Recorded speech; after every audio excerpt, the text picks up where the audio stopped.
Assalamualaikum warahmatullahi wabarakatuh. Selamat siang semuanya. Perkenalkan, nama saya Anissa Unuronia dari Program Studi Hukum Ekonomi Syariah dengan NIM 24130963. Video ini saya buat dan saya ajukan dalam rangka pengumpulan ujian akhir semester untuk mata kuliah Filsafat Hukum Islam. Nah, pada kesempatan kali ini saya akan memaparkan poin-poin akademis penting dari materi yang sudah dipelajari secara urut berdasarkan bab.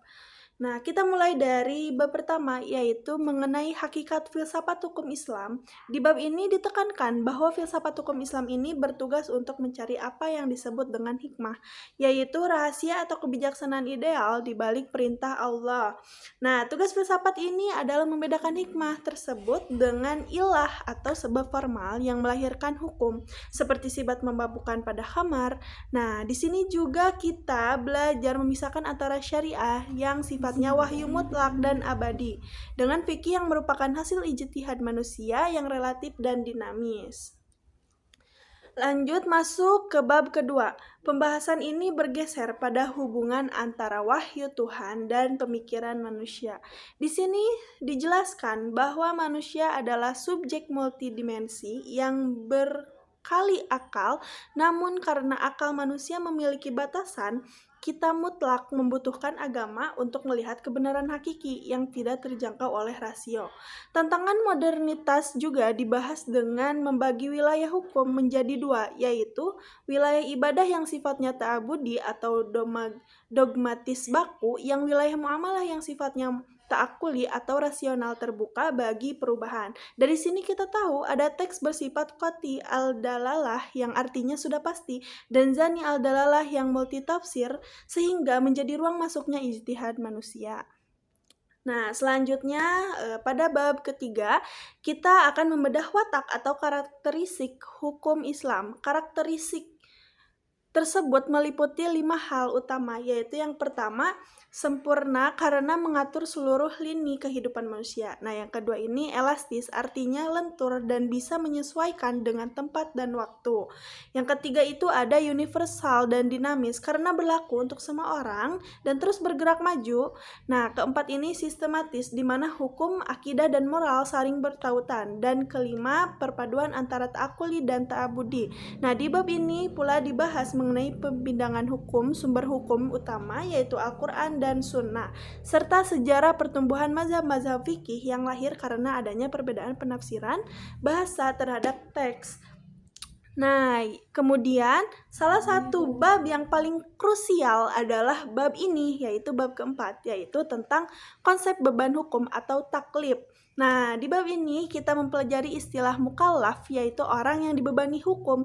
Syarat utama menjadi mukallaf ini adalah memiliki ahliyah atau kecakapan umum yang ditandai dengan seorang yang sudah balik dan berakal. Di sini dibedakan antara mahkum fih, yaitu perbuatan yang dihukumi, dan mahkum alaih, yaitu subjek hukum itu sendiri. Bab ini sangat penting. Kenapa? Karena menjelaskan bahwa beban hukum dari Allah itu bisa gugur atau mendapat keringanan jika syarat kecakapan manusianya hilang. Misalnya, karena faktor ketidaksengajaan, lupa, tidur terpaksa, atau mengalami gangguan jiwa. Nah, kita beralih lagi ke bab 5, yaitu mengenai prinsip hukum Islam. Di sini digarisbawahi bahwa prinsip utama hukum Islam adalah al-maslahah, yaitu selalu berorientasi pada kebaikan umum dan kemaslahatan umat. Selain itu juga ada prinsip nafi al-haraj, yaitu meniadakan kepicikan atau kesukaran. Artinya hukum Islam itu hadir untuk memudahkan manusia, bukan untuk mempersulit. Sementara itu di bab ke-6 ini dibahas secara mendalam tentang filosofi ibadah khususnya terkait rukun Islam, seperti sholat, puasa, zakat, dan haji. Di sini dijelaskan bahwa ibadah-ibadah tersebut bukan sekedar ritual gerak fisik tanpa makna, melainkan memiliki esensi spiritual untuk pembersihan jiwa, sekaligus memiliki dimensi sosial yang kuat untuk merekat hubungan antara manusia. Nah, Di bab ini kita sudah berada di bab terakhir, yaitu bab ke-7, penutupan.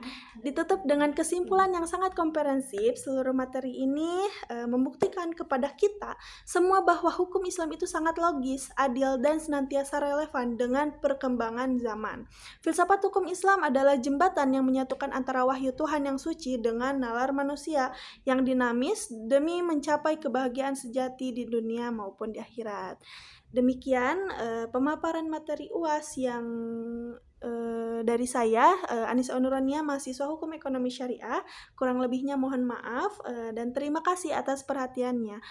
Wallahu muwaffiq ila aqwamit thoriq. Wassalamualaikum warahmatullahi wabarakatuh.